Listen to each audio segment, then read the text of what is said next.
જય સ્વામિનારાયણ વિદ્યાર્થી મિત્રો, આજે આપણે પાઠ નંબર 15 આર્થિક વિકાસ બરાબર એમાં આગળના પોઈન્ટ વિશે ચર્ચા કરીશું.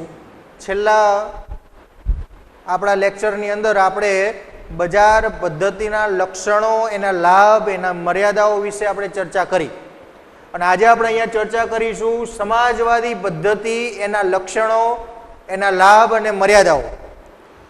સમાજવાદી પદ્ધતિ જે છે ને એ બજાર પદ્ધતિથી તદ્દન વિરોધી પદ્ધતિ છે, તદ્દન વિરોધી.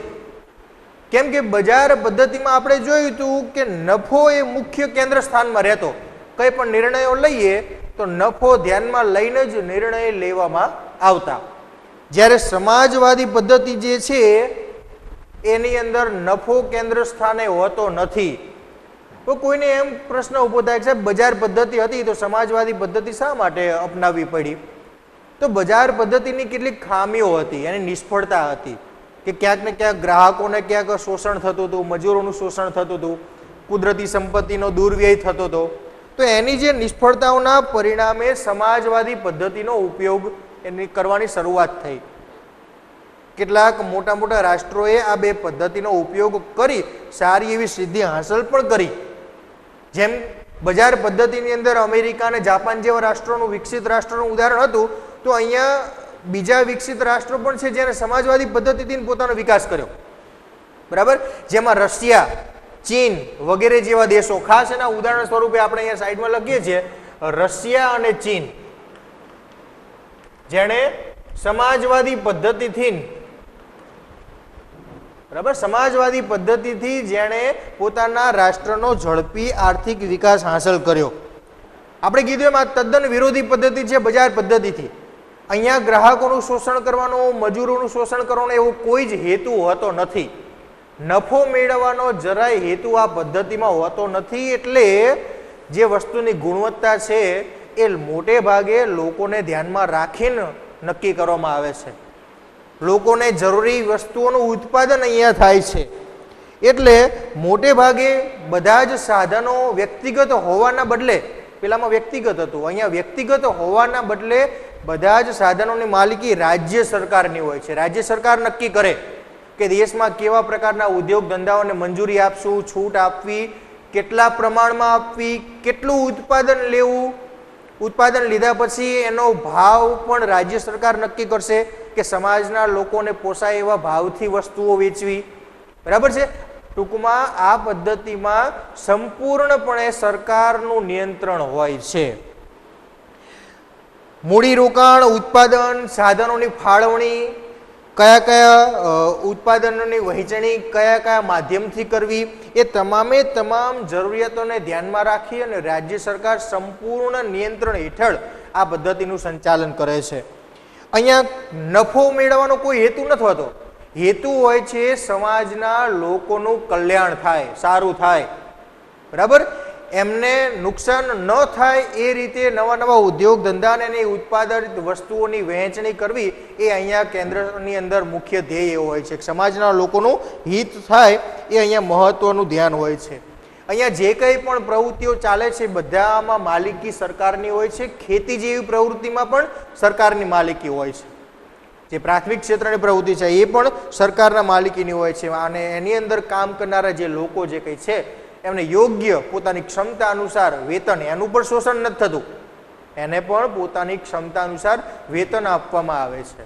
તો આપણે સમાજવાદી પદ્ધતિ, આપણે કીધું એમ બજાર પદ્ધતિથી તદ્દન વિરોધી છે. તો આપણે એના કેટલાક લક્ષણો જોઈએ એટલે આપણને ખ્યાલ આવી જશે કે બજાર પદ્ધતિ અને સમાજવાદી પદ્ધતિમાં શું તફાવત છે, શું ભિન્નતા છે બરાબર. તો પહેલા આપણે જોઈએ સમાજવાદી પદ્ધતિના લક્ષણો. તો પહેલું જ ઉત્પાદનના સાધનોની માલિકી રાજ્યની હોય છે. પહેલું લક્ષણ આ ઉત્પાદનના સાધનોની માલિકી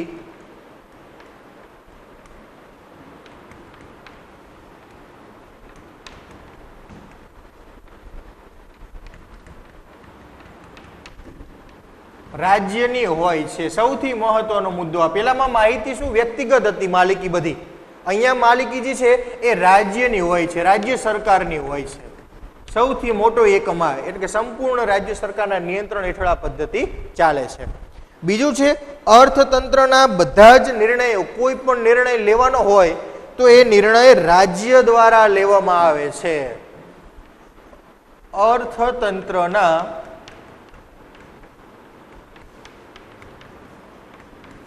તમામ નિર્ણય રાજ્ય દ્વારા લેવામાં આવે છે.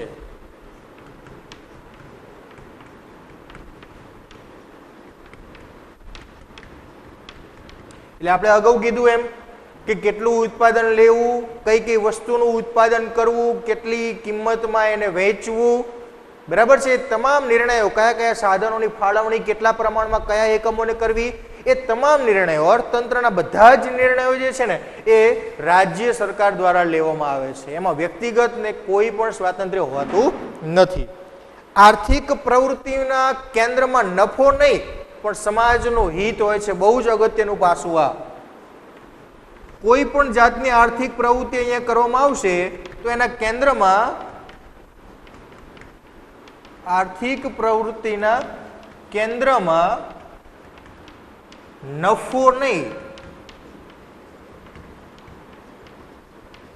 પણ સમાજનું હિત હોય છે. આપણે નામ જ એવું છે સમાજવાદી પદ્ધતિ, બરાબર. એટલે સમાજનું હિત એ આનો મુખ્ય ધ્યેય હોય છે. આપણે આમે સમાજમાં જોઈએ કે ભાઈ સમાજ આધારિત કોઈ પણ સંસ્થા જો ચલાવવામાં ક્યાંય પણ આવતી હોય તો એ સંસ્થાનો હેતુ ક્યારેય નફો મેળવવાનો, આવક ભેગી કરવાનો હોતો નથી. એનો હેતુ એ હોય છે કે એના કાર્યો દ્વારા સમાજને કોઈ નવી આર્થિક દિશા મળે, સમાજનું હિત થાય, સમાજના લોકોનું કલ્યાણ થાય, એમની જરૂરિયાતો પૂરી થાય, બરાબર. એમાં પૈસા ભેગા કરી લેવાના કે આર્થિક દ્રષ્ટિએ સંસ્થાને આગળ લઈ જઈએ એવો કોઈ હેતુ એમાં હોતો નથી. તો અહીંયા આ સમાજવાદી પદ્ધતિમાં પણ નફો નહીં, નફો થાય છે નથી થતો એ ધ્યાનમાં નથી લેવાતું, સમાજના લોકોનું સારું થાય એ આનું મુખ્ય લક્ષણ હોય છે. અહીંયા જે કંઈ શ્રમિકો કામ કરે છે એ બધા જ શ્રમિકોને વેતન ચૂકવવામાં આવે છે.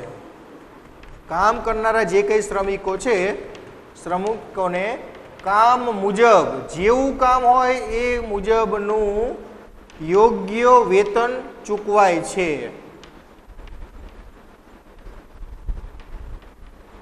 બહુ જ અગત્યનું છે. જે કંઈ અહીંયા શ્રમિકો, આપણે કીધું એમ કે ભાઈ બધા જ એકમોની માલિકી સરકારની છે તો એની અંદર કામ કરનારા જે લોકો છે એને શું, એની પરિસ્થિતિ શું હશે, તો એમની પરિસ્થિતિ પણ સારી જ હોય છે. કેમ કે સમાજનું અહિત નથી થવા દેતા તો એ શ્રમિકોનું પણ અહિત થવા દેશે ને. અહીંયા એને યોગ્ય વેતન, એ જેવા કામમાં રોકાયેલો છે એ પ્રમાણે એને વેતન રાજ્ય સરકાર દ્વારા ચૂકવવામાં આવે છે. તો આ ચારે ચાર લક્ષણો જે છે એ સમાજવાદી પદ્ધતિના ખૂબ જ અગત્યના લક્ષણો છે, જેના આધારે સમાજવાદી પદ્ધતિનો પાયો રચાયેલો છે. તેમાં પહેલું જ કે માલિકી, સાધનોની માલિકી. આપણે એના હાઇલાઇટ પોઈન્ટ અહીંયા ખાલી અંડરલાઈન કરી છે જેથી તમે આ ચાર લક્ષણો જે છે ને યાદ રાખી શકો. કયા કયા લક્ષણો? તો કે માલિકી કોની હોય છે? તો કે રાજ્ય સરકારની હોય છે, બરાબર. ત્યારબાદ બીજો પોઈન્ટ, તમામ નિર્ણયો કોના દ્વારા લેવામાં આવે છે? તો કે નિર્ણયો બધા જે કંઈ છે ને એ રાજ્ય સરકાર દ્વારા લેવામાં આવે છે. ત્યારબાદ છે પ્રવૃત્તિના કેન્દ્રમાં નફો નહીં પણ શું હોય છે? સમાજનું હિત એના કેન્દ્ર સ્થાને જોવા મળે છે. અને સૌથી અગત્યનું, શ્રમિકોને યોગ્ય વેતન, કે જેવા કામમાં રોકાયેલો છે એ પ્રમાણે એને વેતન પણ ચૂકવવામાં આવે છે. હવે સમાજવાદી પદ્ધતિ પણ ભલે ગમે એટલી નફો નહીં કરવાના ધ્યેય ઉપર કામ કરતી હોય પણ તેમ છતાંય આ સમાજવાદી પદ્ધતિના પણ કેટલાક લાભ પણ જોવા મળ્યા, કેટલીક મર્યાદાઓ, એના ગેરલાભ પણ જોવા મળ્યા. રશિયા, ચીન જેવા રાષ્ટ્રોએ ભલે આ પદ્ધતિનો ઉપયોગ કરીને ઘણો બધો ઝડપી આર્થિક વિકાસ હાંસલ કર્યો પણ કેટલીક મર્યાદાઓ આ પદ્ધતિમાં પણ જોવા મળી. પહેલા આપણે જોઈશું સમાજવાદી પદ્ધતિના લાભ જોઈએ અને ત્યારબાદ જોઈએ સમાજવાદી પદ્ધતિના ગેરલાભ, બરોબર, કે બંનેમાં શું તફાવત જોવા મળ્યો. તો એ પહેલા તમને એક આનો ફોટોગ્રાફ મોકલી દઈએ. રાખજો સાહેબ. બોલો. સમાજવાદી પદ્ધતિના જે કંઈ પણ લાભ અને ગેરલાભ જે છે એ આપણે અહીંયા બંને બાજુ લખી દઈએ. તો હવે જોઈએ આપણે સમાજવાદી પદ્ધતિના લક્ષણોનો અભ્યાસ કર્યો, હવે જોઈએ એના લાભ અને ગેરલાભ. કેમ કે કોઈ પણ પદ્ધતિ, કોઈ પણ વસ્તુ, કંઈ પણ આપણી પાસે જે કંઈ પણ મટીરિયલ છે એ ક્યારેય નકરું લાભ આપે એવું ક્યારેય સાબિત થતું નથી. એના કેટલાક લાભ પણ હોય, કેટલાક ગેરલાભ પણ હોય છે. તો આ પદ્ધતિના પણ લાભ અને ગેરલાભ, એની મર્યાદાઓ, ખામીઓ એ બંને આપણે અહીંયા જોઈશું કે સમાજવાદી પદ્ધતિના પહેલા લાભ શું થયા, શું ફાયદો થયો આ પદ્ધતિ અમલમાં મૂકી એમાં. તો સૌથી મોટો ફાયદો એ કે સમાજની જરૂરિયાત મુજબ ઉત્પાદન થયું. સમાજમાં લોકોનું હિત કરવાનું હતું, એટલે લોકોનું હિત જે બાબતોમાં સમાયેલું હતું એ જ વસ્તુનું ઉત્પાદન થયું. અને બિનજરૂરી જે ચીજ વસ્તુઓ હતી કે મોજશોખની વસ્તુ હતી એનું ઉત્પાદન ના કરવામાં આવ્યું, એનું ઉત્પાદન ઓછું થયું. બરાબર, એટલે કે જીવન જરૂરિયાતની ચીજ વસ્તુનું ઉત્પાદન અહીંયા કરવામાં આવ્યું. બહુ જ મોટો લાભ, પહેલો લાભ. હા, જ્યારે બજાર પદ્ધતિમાં શું હતું, નફો મેળવવાનો હતો એટલે મોજશોખની વસ્તુનું ઉત્પાદન કરતા હતા, જીવન જરૂરિયાતની વસ્તુનું ઉત્પાદન અહીંયા થતું નહોતું. પણ સમાજવાદી પદ્ધતિ એની તદ્દન વિરોધી છે. તો જીવન જરૂરિયાતની વસ્તુ મુજબ ઉત્પાદન થવાથી બિનજરૂરી કે મોજશોખની વસ્તુનું ઉત્પાદન થતું નથી. પહેલો જ મોટો ફાયદો આ કે સમાજની જરૂરિયાત મુજબનું ઉત્પાદન થાય છે.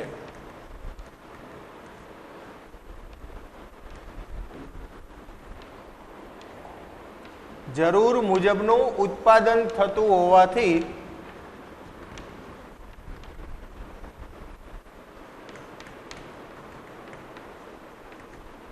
મોજ શોખની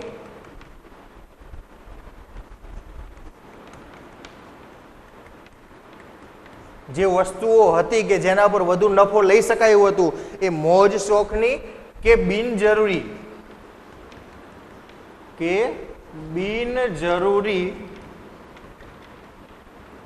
વસ્તુનું ઉત્પાદન થતું નથી. બરાબર, બહુ જ મહત્વનું અગત્યનું છે કે લોકો માત્ર મોજશોખ માટે વાપરતા હોય ને એવી વસ્તુનું ઉત્પાદન અહીંયા થતું નથી, જેથી કરીને લોકોને ખોટા ખર્ચ ન આવે.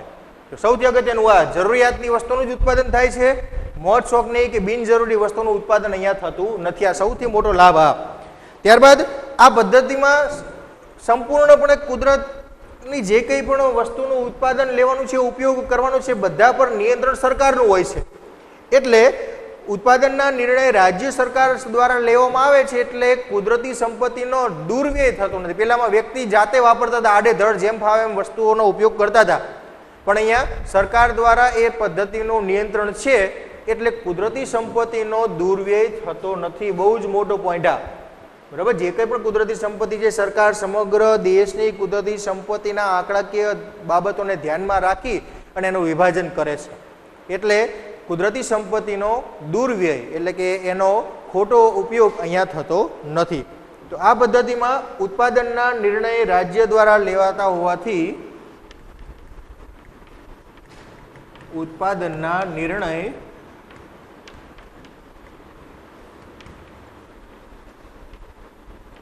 રાજ્ય દ્વારા લેવાતા હોવાથી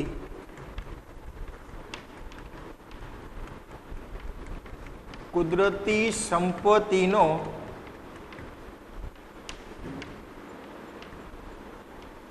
દુર્વ્યય, બહુ જ અગત્યનું છે, કુદરતી સંપત્તિનો દુર્વ્યય થતો નથી. બરાબર છે, અહીંયા કુદરતી સંપત્તિને સાચવવામાં આવે છે. ત્યારબાદનો છે આવક અને સંપત્તિની જે અસમાનતા છે, આવક અને સંપત્તિની અસમાનતા દૂર થાય છે.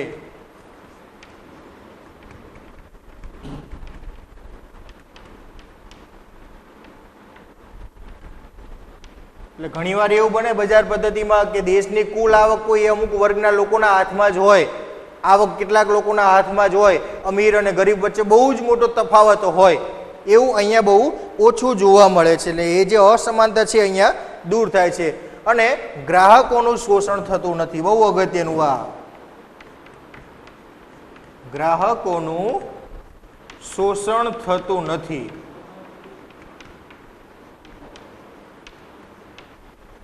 તો આ ચારે ચાર લાભનો જો તમે અભ્યાસ કરશો તો ખબર પડશે કે જે સમાજવાદી, જે આગળ આપણે બજારવાદી પદ્ધતિ જોઈ, બજાર તંત્ર જોયું, મુક્ત અર્થતંત્ર જોયું, એના જે ગેરલાભ હતા ને એ બધા અહીંયા લાભ છે. એટલે આપણે એક જ પોઈન્ટ તૈયાર કરી દઈએ તેમાં બે પ્રશ્નના જવાબ મળી જશે, બરાબર. એના જે ગેરલાભ હતા એ બધા અહીંયા લાભ છે. તો હવે આના ગેરલાભ શું હશે, બરાબર, આના પણ ગેરલાભ છે કેટલાક, એ જોઈએ. એ પહેલા આપણે આના કેટલાક હાઇલાઇટ્સ પણ જોઈ લે. ચારે ચારને યાદ રાખવા માટે શું પોઈન્ટ હાઇલાઇટ જોઈશું, તો કે અહીંયા મોજ શોખની વસ્તુનું ઉત્પાદન કે બિનજરૂરી વસ્તુનું ઉત્પાદન થતું નથી, સૌથી મોટો લાભ આ પહેલો. બીજો છે રાજ્ય દ્વારા નિર્ણય લેવાય છે એટલે કુદરતી સંપત્તિ છે એનો દુર્વ્યય, કુદરતી સંપત્તિનો પોઈન્ટ યાદ રાખવાનો કે એનો દુર્વ્યય અહીંયા થતો નથી.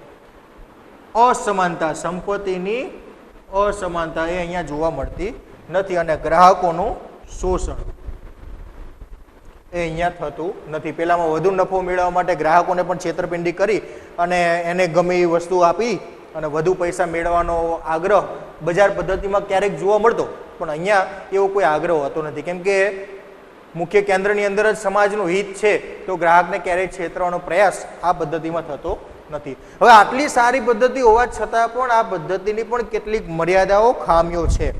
તો આપણે જોઈએ સમાજવાદી પદ્ધતિની મર્યાદાઓ અથવા ખામીઓ.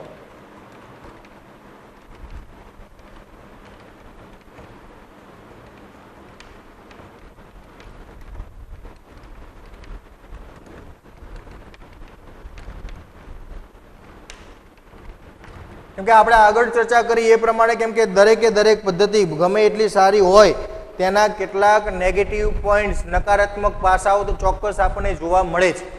એટલે આ પદ્ધતિમાં પણ કેટલાક એવા નકારાત્મક પાસાઓ છે. ખૂબ જ સારા સમાજનું હિત, કલ્યાણ કરવાના હેતુથી અમલમાં મુકાયેલી આ પદ્ધતિના પણ કેટલીક ખામીઓ જોવા મળે છે. આ પદ્ધતિએ લોકો વચ્ચેની અસમાનતા દૂર કરવાનો પૂરેપૂરો પ્રયત્ન કર્યો. બધાને સમાન વહેંચણી કરી કુદરતી સંપત્તિના સાધનોની, જેથી દરેક વ્યક્તિનો વિકાસ થાય, સાથે વિકાસ થાય. કેટલાક વર્ગનો વિકાસ થઈ જાય, કેટલાક સાવ પછાત રહી જાય, એવું ન થાય એનો પૂરેપૂરો પ્રયત્ન કરવા છતાં પણ આ પદ્ધતિમાં પણ કેટલીક મર્યાદાઓ, ખામીઓ આપણને અહીંયા જોવા મળી. તો એમાં પહેલું જ જોઈએ, આ પદ્ધતિમાં શું ખામીઓ જોવા મળી, તો કે ઉત્પાદનના જેટલા પણ સાધનો હતા એની માલિકી રાજ્ય સરકારની હતી. સરકાર નક્કી કરતી હતી કેટલું ઉત્પાદન કરવું છે, અને બીજા અંદર એમાં કામ કરનાર લોકો માત્ર સરકારના હાથ નીચે એમની દોરવણી મુજબ કામ કરતા હતા. એટલે અહીંયા કોઈ પણ જાતનું પ્રોત્સાહન ઉત્પાદન વધારવા માટે મળ્યું નહીં. પેલામાં વ્યક્તિગત માલિકી હતી તો શું થતું હતું કે એવું વિચારતો હતો કે હું દરરોજ વધુને વધુ ઉત્પાદન મેળવું, વધુ આવક મેળવું, વધારે પ્રોડક્શન કરું, પણ અહીં તો માત્ર એ કામ કરે છે સરકારના એકમની અંદર. એટલે ક્યારે એના મગજમાં એવું આવતું નથી કે હું આજે રોજ કદાચ 10 નંગ બનાવું છું તો આજે હું 20 નંગ બનાવીશ. એ રોજ એમની પરંપરાગત પદ્ધતિથી 10ના નંગ, કદાચ 10નું એકાદું ઓછું થાય ને એવો પ્રયત્ન કરશે, બરાબર. એ જાતે પોતાના મનથી એવું નહીં વિચારે કે લાવો આજે આપણે વધારે ઉત્પાદન મેળવી લઈએ, કેમ કે એને તો માત્ર કામ કરવાનું છે, માલિકી બધી સરકારની છે. એટલે જરાય ઉત્પાદન વધારવાની ઉતાવળ એ વ્યક્તિને, કામ કરનાર વ્યક્તિને હોતી નથી. એટલે એ જરા પણ ઉત્પાદન વધારવાનો પ્રયત્ન કરતો નથી. બહુ મોટી ખામી આ કે દેશમાં ઉત્પાદન વધતું નથી, સૌથી મહત્વનું આ. કેમ કે માલિકી સરકારની છે અને એના હાથ નીચે ખાલી એ શ્રમિક તરીકે કામ કરે છે, બરાબર. એને એનો અમુક ટકા ભાગ જ જે કંઈ છે એ મળવાનો હોય છે આવક તરીકે. એટલે એ જરા પણ ઉત્પાદન વધારવાની ઉતાવળ કે પ્રોત્સાહન એને કંઈ મળતું નથી. એટલે ઉત્પાદન અહીંયા વધતું નથી. બહુ મોટી ખામી આ. તો પહેલું આ ઉત્પાદનના સાધનોની માલિકી, ઉત્પાદનના સાધનોની માલિકી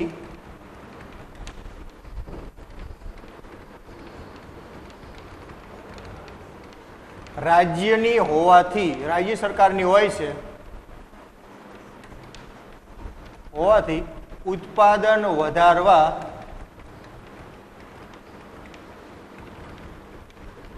પ્રોત્સાહન મળતું નથી.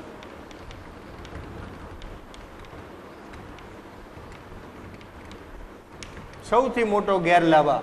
એટલે કે ઉત્પાદન જે પ્રમાણે થતું હોય એ જ પ્રમાણે ઉત્પાદન થઈ જાય છે. એમાં એને જરા પણ પ્રોત્સાહન કે એને કંઈ પણ સારો એવો લાભ મળે એવું કંઈ એમાં જોવા મળતું નથી.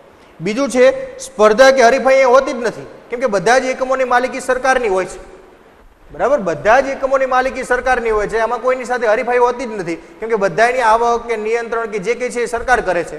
એટલે એમાં હરીફાઈ હોતી નથી કે કે ભાઈ પેલી કંપની આગળ જતી રહીને આપણે એના કરતાં સારું એવું પ્રોડક્શન કરી એથી આગળ વધારે આવક મેળવી લઈએ, એવું અહીંયા જરાય હરીફાઈ કે સ્પર્ધા જેવું થતો અહીંયા જરાય જોવા મળતું નથી.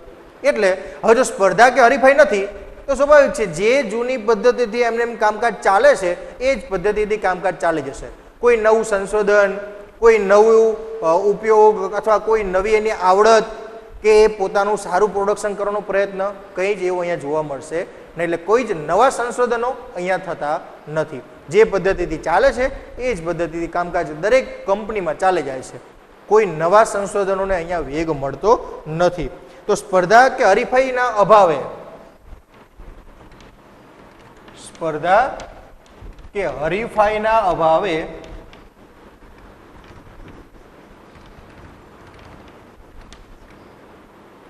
અર્થતંત્રમાં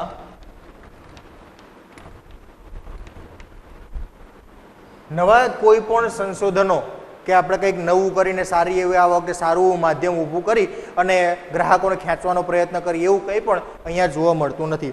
તો અર્થતંત્રમાં નવા સંશોધનને વેગ મળતો નથી.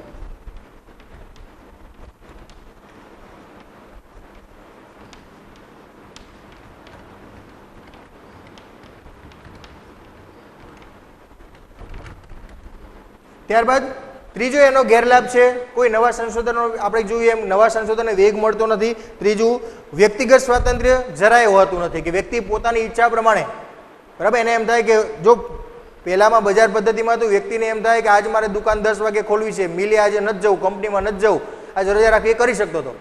અહીંયા એવું સ્વાતંત્ર્ય એનું જળવાતું નથી. અહીંયા એ ધારે એ પ્રમાણેનું પ્રોડક્શન, એ ધારે એ પ્રમાણેની પોતાની રજાઓ, આવવા જવાનો સમય કંઈ પણ નિશ્ચિત કરી શકતો નથી.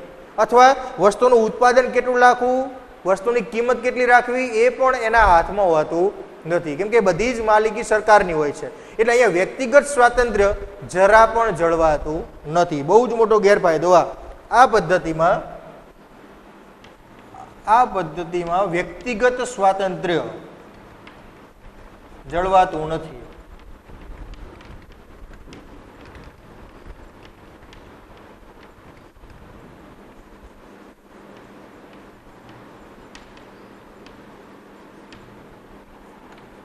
એટલે વ્યક્તિ કંઈ પણ કામ કરવા માટે અહીંયા સ્વતંત્ર હોતો નથી.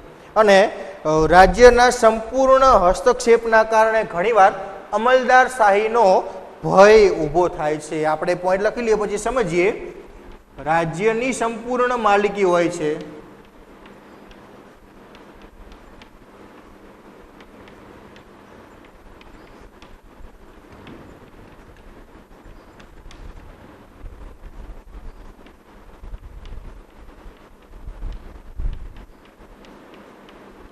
અમલદારશાહીનો ભય ઊભો થાય છે.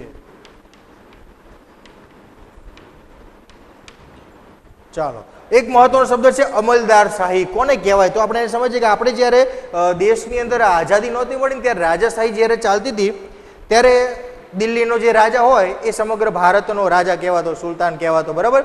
તો એના હાથ નીચેના આજુબાજુના જેટલા પણ ગામડાઓ, નાના મોટા રજવાડાઓ જે કંઈ હતા એ બધા રજવાડાનો વહીવટ ચલાવવા માટે દરેકે દરેક નાના મોટા રજવાડામાં એક એક અમલદાર રાખવામાં આવતો.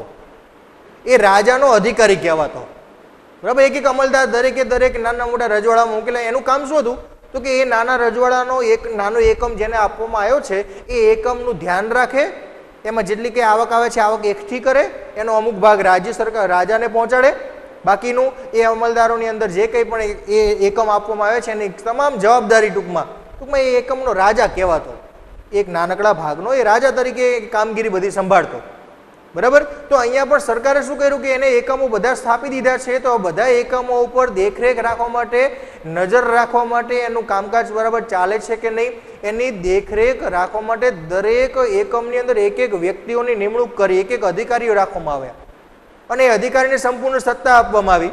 એટલે ઘણીવાર એ અધિકારી એ પોતે એકમનો માલિક બની જતો હોય એવું લાગવા લાગ્યું. એટલે એ અમલદારશાહી એને કહેવાય કે અમલદાર વ્યક્તિ જે છે એ માત્ર અમલ કરાવવાનો હતો એને સરકારની પ્રવૃત્તિઓનો, સરકારના આદેશનો. એના બદલે વ્યક્તિ પોતે માલિક બનીને પોતાની ઈચ્છા પ્રમાણે એના કામગીરી ઘણીવાર ચાલુ થઈ જવાનો ભય, અમલદારશાહીનો ભય એ અહીંયા જોવા મળે છે. એટલે સરકારના કેમ કે એને એવું લાગે કે લાંબા સમયથી એકમનો વહીવટ એની પાસે હોય એટલે પોતે જાણે એનો માલિક હોય એવું બની અને પોતાના કેટલાક મનસ્વી વિચારોનો અમલ કરાવવાનું શરૂઆત કરી દે એવું પણ બની શકે. એટલે ઘણીવાર અમલદારશાહીનો ભય પણ અહીંયા ઊભો થાય છે. તો સરસ મજાના લોકોના હિત કલ્યાણ કરવાના હેતુથી સ્થાપેલી આ સમાજવાદી પદ્ધતિ છે એની પણ કેટલીક મર્યાદાઓ જોવા મળી. તેમાં પહેલું, ઉત્પાદન વધારવાનું પ્રોત્સાહન મળતું નથી. પ્રોત્સાહન, બરાબર, કોઈ પણ જાતનું ઉત્પાદન વધતું નથી. બીજું, નવા સંશોધનોને કોઈ પણ જાતનો વેગ મળતો નથી, કેમ કે અહીંયા સ્પર્ધા કે હરીફાઈ છે જ નહીં. બરાબર, હરીફાઈ નથી, સ્વાભાવિક છે, જે ચાલે છે એમને ચાલી જાય. હરીફાઈ હોય તો જ એક વ્યક્તિ બીજા વ્યક્તિથી આગળ નીકળવાનો પ્રયત્ન કરે અને કંઈક નવું સંશોધન કરે. અહીંયા એવું કંઈ જોવા મળતું નથી. વ્યક્તિગત સ્વાતંત્ર્ય, અહીંયા દરેક વ્યક્તિ એક ગુલામ જેવી જિંદગી જીવતા હોય છે. રાજ્ય સરકારનો આદેશ હોય એ પ્રમાણે કામ કરવું, એ પોતાની રીતે કંઈ પણ નવું વિચારી શકતા નથી, નવી કામગીરી કરી શકતા નથી. અને અમલદારશાહીનો સંપૂર્ણપણે રાજ્ય સરકારની માલિકી હોય છે, તો ક્યારેક કેટલાક એકમોમાં આ અમલદારશાહીનો ભય રહે છે. તો આમ સમાજવાદી પદ્ધતિના લાભ અને ગેરલાભ બંને આપણે અહીંયા જોયા. ચાલો, સમાજવાદી પદ્ધતિ અને બજાર પદ્ધતિ બંનેની કેટલીક મર્યાદાઓના કારણે, બંનેની કેટલીક ખામીઓના કારણે વિશ્વની અંદર એક નવી જ પદ્ધતિનો ઉદ્ભવ થયો અને એ હતી મિશ્ર અર્થતંત્ર. નવી જ પદ્ધતિ, મિશ્ર અર્થતંત્ર. જો નામ જ એવું આપી દીધું છે, મિશ્ર, મતલબ બજારવાદી પદ્ધતિ જે હતી તે અને સમાજવાદી પદ્ધતિ જે હતી તે બંનેના કેટલાક સારા સારા લક્ષણોનો અભ્યાસ કરી, એ બંને લક્ષણોને ભેગા કરી અને ત્રીજી નવી અર્થતંત્રની પદ્ધતિ અમલમાં મૂકવામાં આવી અને એ હતું મિશ્ર અર્થતંત્ર. એટલે કે દેશની અંદર કેટલાક એકમોમાં સરકારની માલિકી પણ હોય, ક્યાંક જરૂરિયાત પણ અહીંયા વ્યક્તિગત છૂટછાટ પણ આપવામાં આવે, સરકારનું નિયંત્રણ પણ હોય, વ્યક્તિગત સ્વાતંત્ર્ય પણ જળવાતું હોય. બરાબર, એવા સારા સારા લક્ષણો સાથે સમાજની અંદર બંનેનો સારો એવો સુમેળ સાધી બંને પદ્ધતિના લાભને ભેગા કરી અને એક નવી જ પદ્ધતિ મિશ્ર અર્થતંત્ર અમલમાં મૂકવામાં આવી. મિશ્ર અર્થતંત્ર એટલે શું? આ એક એવી પદ્ધતિ હતી કે જ્યાં સરકારની ભાગીદારી પણ હોય, બહુ અગત્યનું છે આ, સરકારની માલિકી પણ હોય, વ્યક્તિગત સ્વાતંત્ર્ય પણ જળવાતું હોય. બરાબર, એટલે કે બંને અહીંયા સહભાગી થઈને કામ કરે છે, બંને સાથે મળી અને કામ કરે છે, એકબીજાના હરીફ નહીં કે આપણે સરકારની સાથે હરીફાઈ કરીને આગળ જતા રહીએ, એવી રીતે નહીં. સરકાર અને વ્યક્તિગત સ્વાતંત્ર્ય બંને એકબીજાના પૂરક બનીને કામ કરે છે કે જે કામમાં સરકારને સફળતા મળતી નથી એ કામ વ્યક્તિગત સ્વાતંત્ર્ય, વ્યક્તિગત એકમો કામ કરે છે. અને જે કામ અમુક જગ્યાએ વ્યક્તિગત નથી કરી શકાતા ત્યાં સરકાર, કેમ કે ઘણા એવા મોટા એકમો હોય છે, ઘણા એવા ક્ષેત્રો છે કે જ્યાં બહુ જ મોટું રોકાણ કરવું પડે છે, એક વ્યક્તિગત રીતે એને સંચાલન કરવું અઘરું પડે એવું હોય છે, તો એવા એકમોમાં સરકાર કામગીરી કરે. તો આમ બંને એકબીજાના પૂરક બની અને દેશના આર્થિક વિકાસને આગળ લઈ જવાનો પ્રયત્ન કરે છે. બરાબર છે. તો એવા આપણે જેમ વાત કરી કે વ્યક્તિગત સ્વાતંત્ર્યની જેમ બજાર પદ્ધતિની વાત કરીએ તો એમાં અમેરિકા, જાપાન જેવા રાષ્ટ્રો હતા. સમાજવાદી પદ્ધતિની વાત કરી તો એની અંદર રશિયા અને ચીનનું ઉદાહરણ લીધું. તો અહીંયા મિશ્ર અર્થતંત્રનું ઉદાહરણ છે ભારત અને ફ્રાન્સ. પહેલેથી જ મિશ્ર અર્થ સ્વતંત્ર થયા ત્યારથી મિશ્ર અર્થતંત્રની અંદર જ દેશનો આર્થિક વિકાસ કરે છે. આજે તો આમ જોવા જઈએ તો અમેરિકા, જાપાન, ચીન, રશિયા બધા જ મિશ્ર અર્થતંત્રના આધારે જ પોતાના દેશનો વિકાસ કરે છે, પણ આમ ભારત અને ફ્રાન્સ પહેલેથી મિશ્ર અર્થતંત્ર ઉપર આધારિત પોતાના રાષ્ટ્રનો આર્થિક વિકાસ ચલાવે છે. તો અહીંયા બહુ જ મહત્વનો પોઈન્ટ, મિશ્ર અર્થતંત્ર એટલે શું? તો મિશ્ર અર્થતંત્ર એટલે સરકાર અને ખાનગી ક્ષેત્રની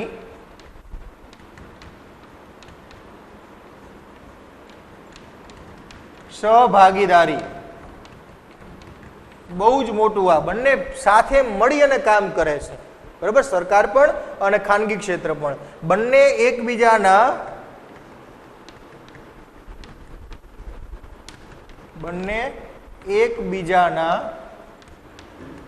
હરીફ નહીં, હરીફાઈ નથી કરતા, પરંતુ પૂરક બનીને કામ કરે છે.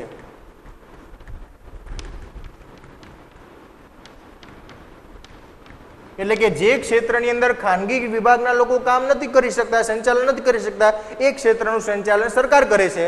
અને કેટલાક ક્ષેત્રોની અંદર સરકારને સફળતા નથી મળતી, તો એવા ક્ષેત્રોની માલિકી, સંચાલન, એનું ઉત્પાદન કરવાની કામગીરી ખાનગી એકમોને આપી દેવામાં આવે છે. એટલે બંને અહીંયા એકબીજાની મદદ કરવાના હેતુથી આર્થિક પદ્ધતિ અપનાવે છે. એટલે બંને અહીંયા સાથે મળીને કામકાજ કરે છે. ખાનગી વિભાગની અંદર કેટલાક અલગ અલગ ઉદ્યોગો મૂકવામાં આવ્યા, જેમ કે ખેતી. જો ખાનગી વિભાગમાં કઈ કઈ વસ્તુઓ રાખવામાં આવી, તો ખાનગી ક્ષેત્રમાં કેટલીક વસ્તુની છૂટછાટ વ્યક્તિને સ્વતંત્ર રીતે આપી દેવામાં આવી કે આ વ્યવસાય તમે તમારી રીતે કરો, જેની અંદર ખેતી, વેપાર, જો કેટલાક અમુક મુદ્દા ખાનગી ક્ષેત્રમાં મૂકી દીધા, ખેતી મૂકી દીધી, વ્યાપારનું કામકાજ, નાની મોટી વસ્તુઓની લેવડ દેવડ કરવાની, વેચાણ કરવાની પદ્ધતિ એ વ્યક્તિને છૂટ આપવામાં આવી, પોતાની અનુકૂળતા મુજબ કરે. સાથે સાથે નાના વપરાશી, નાના મોટા ઉદ્યોગો, નાના પાયાના, બરાબર, મોટા પાયાના નહીં, નાના વપરાશી માલના ઉદ્યોગો,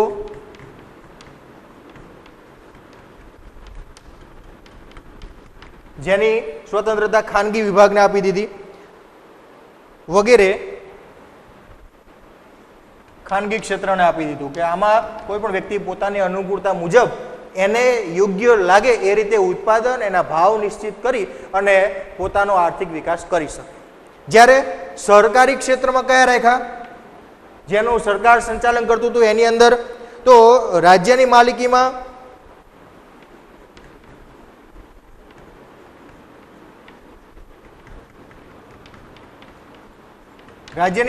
એમને કેટલાક ક્ષેત્રો અનામત રાખે, જેની સંપૂર્ણપણે માલિકી, સંચાલન, દેખરેખ, એનો નિભાવ બધું જ રાજ્ય સરકાર કરે.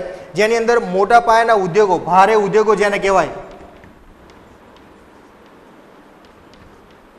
કોઈને એમ થાય ભારે ઉદ્યોગો વજનમાં ભારે હોય એવા નહીં, પણ જેનું બજેટ બહુ જ મોટું હોય એવા ઉદ્યોગ, જેમ કે લોખંડ પોલાદ ઉદ્યોગ, બરાબર, બહુ મોટા પાયા પરનો ઉદ્યોગ કહેવાય. કેમ કે દુનિયાના કોઈ પણ ઉદ્યોગની શરૂઆતની અંદર ઉદ્યોગ કરવા માટે લોખંડની વસ્તુની જરૂરિયાત પડે, બરાબર, તો દેશનો બહુ મોટા પાયાનો ઉદ્યોગ છે. તો એવા કેટલાક મોટા પાયાના ઉદ્યોગો જે છે સરકારની માલિકીમાં રાખ્યા, ભારે ઉદ્યોગો. ત્યારબાદ સંરક્ષણની સામગ્રી, હથિયારો, બધા સંરક્ષણ ક્ષેત્ર આખું સરકારે પોતાની પાસે રાખ્યું. જો ના રાખ્યું હોય તો દરેક વ્યક્તિ પોતપોતાની અનુકૂળતા મુજબ નવી નવી બંદૂકો, નવા નવા શસ્ત્રો, હથિયારનું ઉત્પાદન કરી જાય. આજ વિચારો કે સરકાર પાસે છે તેમ છતાંય ખાનગી રીતે, ખોટી રીતે, કાળા બજાર કરીને પણ કેટલાયના ઘરમાં એવા હથિયારો, બંદૂકો, તમંચાઓ જોવા મળે. જો વિચારી લો કે આ સંરક્ષણ ક્ષેત્રને સરકારે વ્યક્તિગત ખાનગી ક્ષેત્રને છૂટછાટ આપી હોય તો આ દરેકના ઘરમાં એક એક તોપ જોવા મળે, દરેક પોતપોતાના ઘરમાં એક એક તોપ લઈને બેસી જાય. કંઈક નાની મોટી માથાકૂટ પાડોશી જોડે થઈ નહીં કે તોપ લઈને આવી જાય, ભાઈ ઉડાડે. તો વિચારો, આજે પણ જોઈએ છીએ આપણે કે ક્યાંય ઘણા એવા નાના મોટા સંઘર્ષની અંદર, નાના મોટા ખેતરના, વાડીના કે ઘરના પ્રશ્નોમાં અવારનવાર એકબીજાની અદાવતની અંદર એકબીજાને મારી નાખવાના કેસો બને છે, એકબીજા ઉપર ગોળીબાર થવાના કેસ બને છે. છૂટછાટ નથી તોય જો હવે સરકારે આવા હથિયાર, સંરક્ષણના સાધનોની સામગ્રીને છૂટછાટ આપી દીધી હોય તો તમે વિચારો, બધા ખભે નાખીને પેલા લાકડીઓ લઈને ફરતા દેખા ને એના બદલે ખભે AK-47 લઈને જ બધા ફરતા હોય પોતપોતાની અનુકૂળતા મુજબ. આ પબજી રમતા હોય જાણે એવું જ લાગે પછી બધાને, સામે આવ્યો નથી, ઉડાડ્યો નથી, બરાબર ને? તો એવું ન થઈ જાય એટલા માટે સંરક્ષણ ક્ષેત્રના કેટલાક સાધનોની ઉત્પાદનની માલિકી સરકારે પોતાની પાસે રાખી, બરાબર, જેની જરૂરિયાત માત્ર દેશ માટે છે, દેશના અંદરના ખાનગી વિભાગોમાં એની જરૂરિયાત નથી. ત્યારબાદ રેલવે વિભાગ આખો આપણે સમજીએ છીએ કેન્દ્ર સરકાર ચલાવે છે, બરાબર. એ પણ સરકાર પાસે એટલા માટે રાખી કે ઘણા બધા લોકો છે એવા પૈસાદાર લોકો પોતાની અનુકૂળતા મુજબ નાની મોટી રેલવે પાટા લાઈન અલગ અલગ ગમે ગોઠવી દે તો તમે વિચારો ઘણા બધા અકસ્માત થઈ શકે, એનું સંચાલન ન થઈ શકે. પછી એનું કંઈ નક્કી હોય કે ભાઈ ફલાણા ગામથી રેલવે આ ટાઈમે લઈને નીકળશે અને ઓલો બીજા ટાઈમે નીકળશે, કે નક્કી થાય નહીં. એટલે અમુક વિભાગોનું નક્કી કરવા માટે એને સરકારે પોતાની પાસે રાખ્યા. તો રેલવે વિભાગ સરકાર પાસે, વીજળીનું ઉત્પાદન એ પણ સરકાર પાસે, બરાબર, રસ્તાઓ બનાવવા,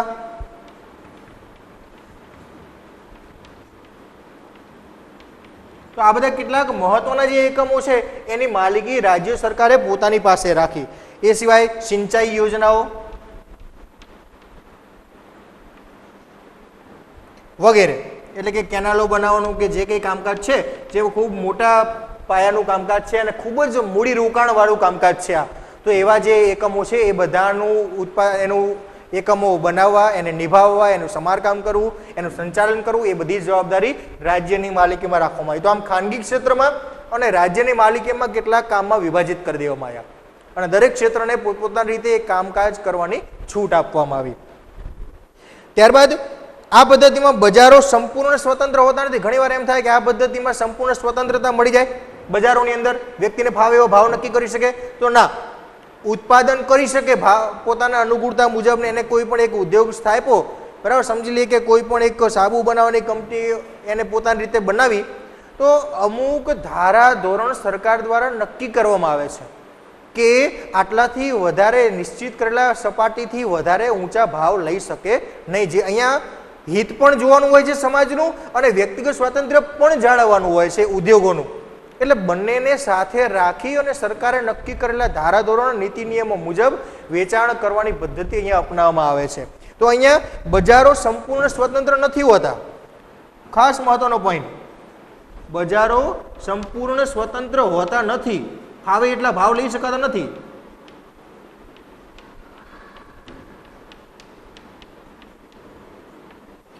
હા, ઉત્પાદન કરવા માટે એક સ્વતંત્ર હોય છે કે એને ફાવે એટલું ઉત્પાદન કરી શકે છે, પણ એની વેચાણ પ્રક્રિયા જે છે એ સરકારના નક્કી કરેલા ભાવને, ધારાધોરણને ધ્યાનમાં રાખી અને એની વેચાણ પ્રવૃત્તિને આગળ કરવાની હોય છે.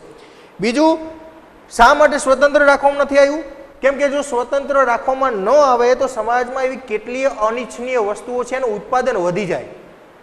જેમ કે એક સરસ મજાનું ઉદાહરણ જોઈએ તો અત્યારે સમાજની અંદર બહુ ઝડપથી ફેલાતું એક દૂષણ કહી શકાય કે દારૂ. જરૂરી નથી, જો એને સંપૂર્ણ સ્વતંત્રતા આપી દેવામાં આવે તો શું થાય તમે વિચારો, બરાબર. એના ઉપર સંપૂર્ણ સ્વતંત્રતા જરાય રાખવામાં આવી નથી. સરકાર દ્વારા કેટલાક એકમોમાં કેટલીક જગ્યાએ જ માત્ર છૂટછાટ છે, પણ તેમ છતાંય આપણે જોઈએ છીએ કે એનું કેવું પરિણામ આપણી આજુબાજુમાં અવારનવાર આપણને જોવા મળે છે, બરાબર. બીજી એવી ઘણી બધી અનિચ્છનીય વસ્તુ છે જેની ઉત્પાદનની સમાજમાં જરૂરિયાત નથી, એટલે આ પ્રતિબંધ જરૂરી છે. સંપૂર્ણ સ્વતંત્રતા એટલે બજારોને ક્યારે આપવામાં આવતી નથી. કેટલીક એવી વસ્તુઓ જે છે કે જે મોજ શોખની છે એને અટકાવવા માટે, હવે કીધું કે બજારની અંદર આ રીતના છૂટછાટ આપી છે સ્વતંત્ર ઉત્પાદન કરવાની, તો એને અટકાવવા માટે શું કરી શકે સરકાર? તો મોજ શોખની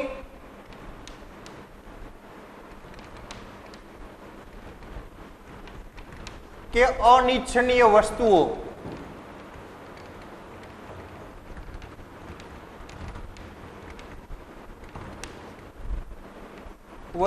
પર સરકાર ભારે કરવેરા નાખી દેશે. એટલે વસ્તુ મોંઘી થઈ જશે અને મોંઘી થઈ જશે એટલે સામાન્ય વ્યક્તિઓ એનો ઉપયોગ કરતા અટકાશે, બરાબર. એવી જે કઈ વસ્તુ છે ને મોજ શોખની વસ્તુઓ છે, ખાસ એના ઉપર ભારે કરવેરા નાખી દેવામાં, ટેક્સમાં નાખી દેવામાં આવે. જેમ કે તમે સમજી શકો કે થિયેટરની અંદર મૂવી જોવા જવું જરૂરિયાત નથી, પણ તેમ છતાંય કેટલાક લોકો મોજ શોખ માટે જાય છે. એની કિંમત તમે બધા જુઓ છો, એકવાર મૂવી જોવા જઈએ તો 100 રૂપિયા આસપાસની ટિકિટ હોય. 100 રૂપિયાનું રિચાર્જ કરાવો તો 100 રૂપિયાના રિચાર્જમાં તમે સમજી શકે 200-300 રૂપિયાનું આપણા મહિનાનું રિચાર્જ હોય, એમાં ઘણા બધા મૂવી તમે રોજ જોઈ શકો, બરાબર. તો એક જરૂરિયાત નથી, તેના બહુ વધારે હોય છે. બીજું, હોટલો, 5 સ્ટાર હોટલોમાં જમવું. ઘણા બધા આપણે જોઈએ છીએ કે મુંબઈની અંદર તાજ હોટલ છે, ચા પાણી કરવા જાય કે ખાલી ચાનો ખર્ચો કે 1000-1500-2000 થી શરૂઆત થતી હોય. એને બધા ચા એવી એટલી બધી મોંઘી આવતી હશે અહીંયા, ચા તો ચા જેવી જ હોય, પણ એના પર ટેક્સ વધુ હોય, બરાબર. ટેક્સ વધુ છે, અહીંયા જવાની જરૂરિયાત નથી. એટલે જે વ્યક્તિની આવક બહુ ઊંચી છે, બરાબર, એ જ લોકો એવી મોજ શોખની ભારે વસ્તુઓનો ઉપયોગ કરે છે. સમાજના મધ્યમ વર્ગના લોકો એનો ઉપયોગ કરતા નથી, કેમ કે એની જરૂરિયાત નથી. અનિચ્છનીય વસ્તુઓ છે, એ ન હોય તો પણ ચાલે, બરાબર. એટલે એના અટકાવવા માટે સરકાર એના પર ભારે ટેક્સ કરવેરા નાખી દેશે, જેથી લોકો એનો ઉપયોગ કરતા અટકી જાય અને ઉપયોગ ઘટે તો સ્વાભાવિક છે એનું ઉત્પાદન પણ આપોઆપ ધીમે ધીમે ઘટે છે. એવા કેટલાય એકમો છે કે જેની જરૂરિયાત નથી, તો સરકાર એના ઉપર ભારે ટેક્સ નાખી અને એને અટકાવવાનો ઉપયોગ કરવામાં આવે છે. કેટલાય એવા ઉદ્યોગો પણ છે જેની ખાસ જરૂરિયાત છે, જીવન જરૂરિયાતની વસ્તુના ઉત્પાદન માટે.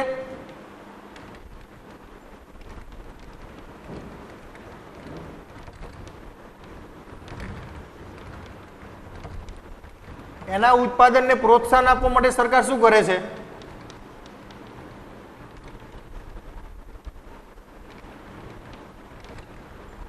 એને સબસિડી મળે, લોન, કરવેરા મુક્તિ વગેરે પણ આપે છે.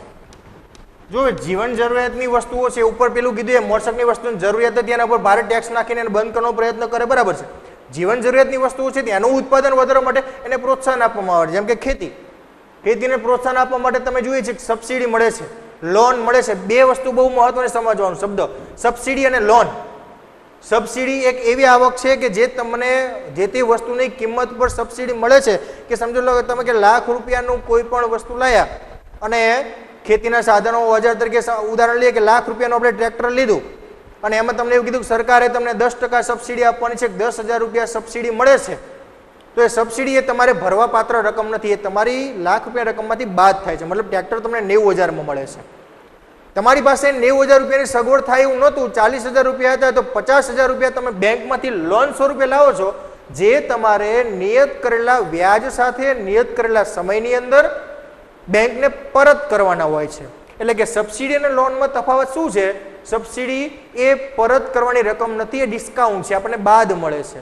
લોન આપણી અનુકૂળતા મુજબ જે પ્રમાણે નિશ્ચિત કરેલી મર્યાદા છે એ મર્યાદામાં આપણે એને પરત કરવાની હોય છે. તો અહીંયા જીવન જરૂરિયાતની વસ્તુના ઉત્પાદનને પ્રોત્સાહન આપવા માટે સબસિડી, લોન, કદાચ એમાં કરવેરા મુક્તિ, ખેતીવાડીમાં તમે જો ગમે એટલું ઉત્પાદન મળે એના ઉપર સરકારે ટેક્સ નાખ્યો નથી.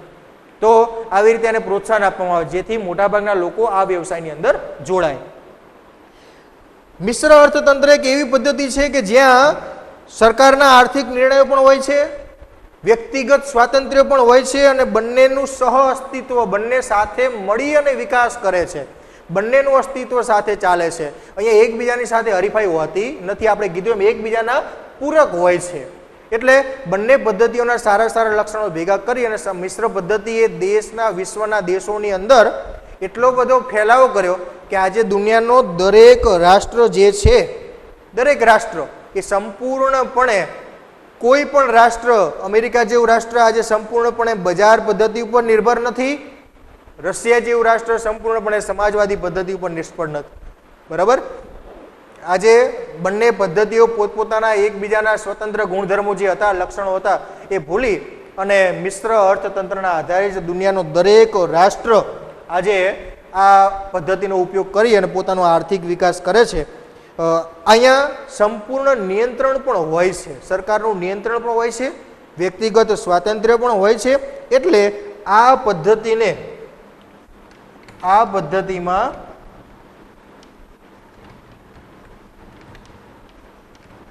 નિયંત્રણ હોવાથી નિયંત્રણ હોય છે સરકારનું, આડેધડ ઉત્પાદન, વેચાણ, ભાવ, કિંમત નક્કી કરી શકાતા નથી. એટલે આ પદ્ધતિને નિયંત્રિત આર્થિક પદ્ધતિ કહે છે. નિયંત્રિત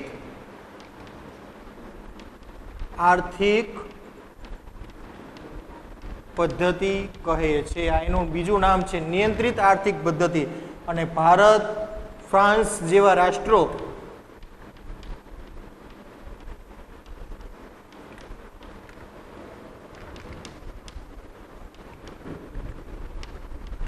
આ પદ્ધતિથી આર્થિક વિકાસ કરે છે. આજે દુનિયાનું દરેક રાષ્ટ્ર છે, પણ આપણે બંનેના ઉદાહરણ લઈએ.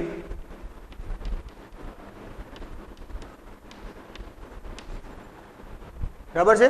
તો આ મિશ્ર અર્થતંત્રના ફાયદાના કારણે દુનિયાના દરેક દેશોએ આ મિશ્ર પદ્ધતિને આવકારી છે અને બંને પદ્ધતિઓ આગળની બજાર પદ્ધતિ, સમાજવાદી પદ્ધતિ મૂકી દરેક રાષ્ટ્ર આજે કદાચ આ મિશ્ર અર્થતંત્રના આધારે જ પોતપોતાના આર્થિક વિકાસ કરતા જોવા મળે છે. હવે બંનેના સારા સારા લાભ, ફાયદાઓ જોઈને જ ભેગી કરેલી આ મિશ્ર અર્થતંત્રની પણ કેટલીક થોડી ઘણી મર્યાદાઓ આમાં પણ છે, થોડી મર્યાદાઓ આમાં પણ જોવા મળે છે. કેમ કે ઘણીવાર સરકારી અર્થતંત્રની અંદર આર્થિક અસ્થિરતા જેવો પ્રશ્ન જોવા મળે.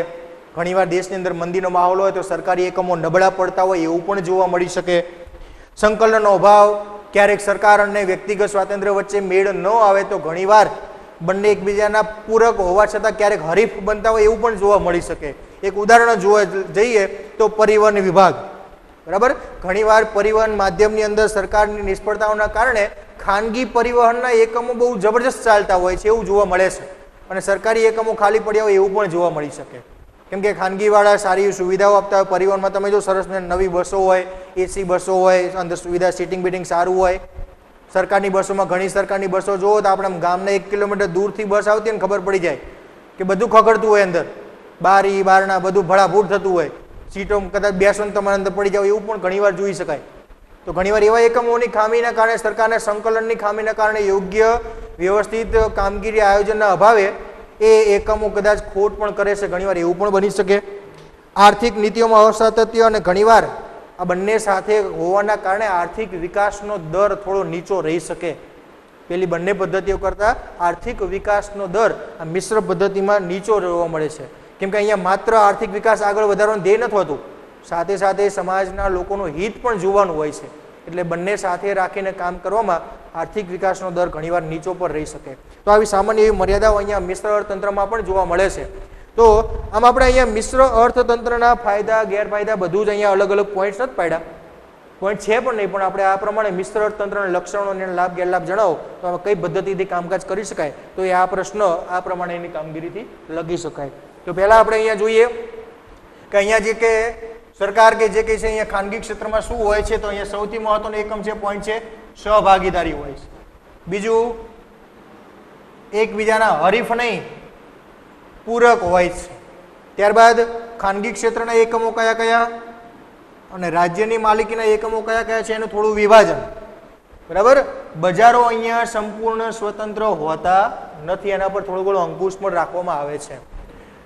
મોજશોખની વસ્તુઓને અટકાવવા માટે સરકાર કરવેરા આપી શકે, જ્યારે બીજી બાજુ જીવન જરૂરિયાતની વસ્તુને ઉત્પાદન કરવા માટે સરકાર સબસિડી, લોન કે કરવેરા મુક્તિ પણ આપી શકે છે, જેથી આ વસ્તુઓનું ઉત્પાદન વધે અને ઉત્પાદન ઘટે.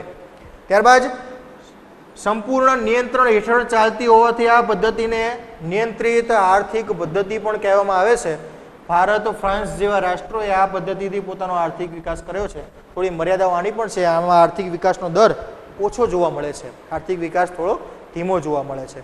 તો અહીંયા આપણો પાઠ સંપૂર્ણ આર્થિક વિકાસ અહીંયા પૂરો થાય. છેલ્લી આર્થિક પદ્ધતિ હતી એ જે આપણે અહીંયા આજે પૂર્ણ કરી.